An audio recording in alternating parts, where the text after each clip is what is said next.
তাফসীরুল কোরআন মাহফিলের সম্মানিত সভাপতি, উপস্থিত অন্যান্য অতিথিবৃন্দ, আমন্ত্রিত উলামায়ে কেরাম, মুসল্লিবৃন্দ এবং পর্দার আড়ালে আমার মা ও বোনেরা, সকলের প্রতি রইল আমার ব্যক্তিগত পক্ষ থেকে সালাম ও শুভেচ্ছা। আসসালামু আলাইকুম ওয়া রাহমাতুল্লাহি ওয়া বারাকাতুহু।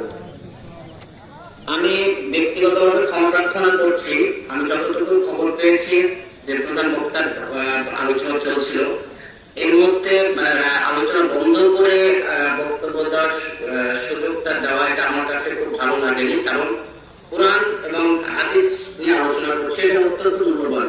এটা আমাদের কথা বলার চাইতে এটা বেশি মূল্যবান।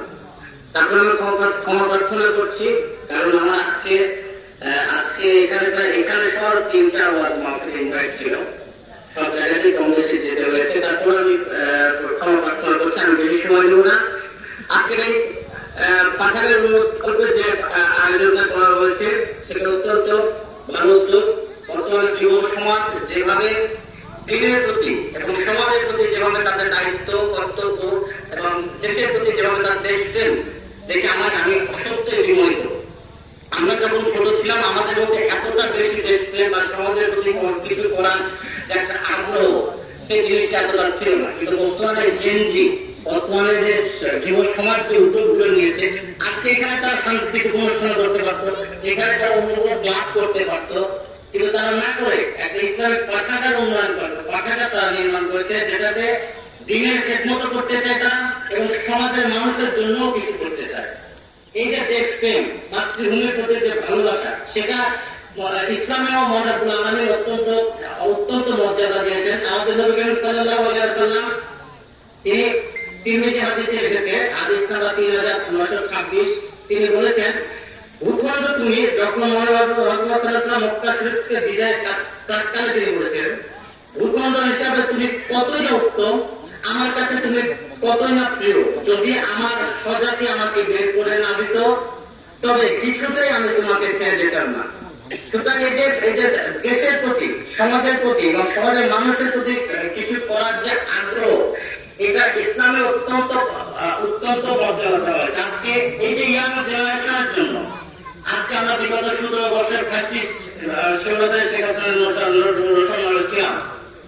আজকে এই যে মুগ্ধারা সাহিত্যের জীবনের বিনিময় আজকে আমরা প্র্যাকটিস মুক্ত হয়েছি।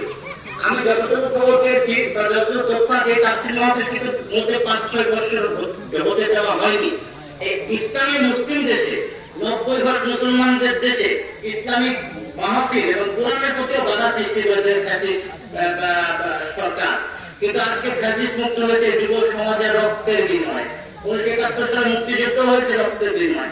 এই যে যুবকদের যে সমাজের প্রতি, দেশের প্রতি কিছু করার যে আগ্রহ, ইচ্ছা, আমি অত্যন্ত ব্যক্তিগতভাবে সাধুবাদ জানাই এবং ধন্যবাদ জানাই। এবং আমি আর বেশি সময় নিব না, আমি আপনাদের সন্তান, আমি দীর্ঘদিন যাবত দেশের বাইরে অবস্থান করছি, যার কারণে আপনাদের সামনে উপস্থিত হতে না পারে আমি অত্যন্ত দুঃখ প্রকাশ করছি। ইনশাআল্লাহ অচিরেই আপনাদের সঙ্গে আমার দেখা হবে এবং আমি আমার নেত্রীর জন্য আপনাদের কাছে দোয়া চাই। আপনারা জানেন আমার নেত্রী দীর্ঘদিন যাবত সরকার তাকে জেলে রেখেছিলেন, এখন ফ্যাসিস্ট মুক্ত হওয়ার পর তিনি দেশের বাইরে চিকিৎসার জন্য অবস্থান করছেন।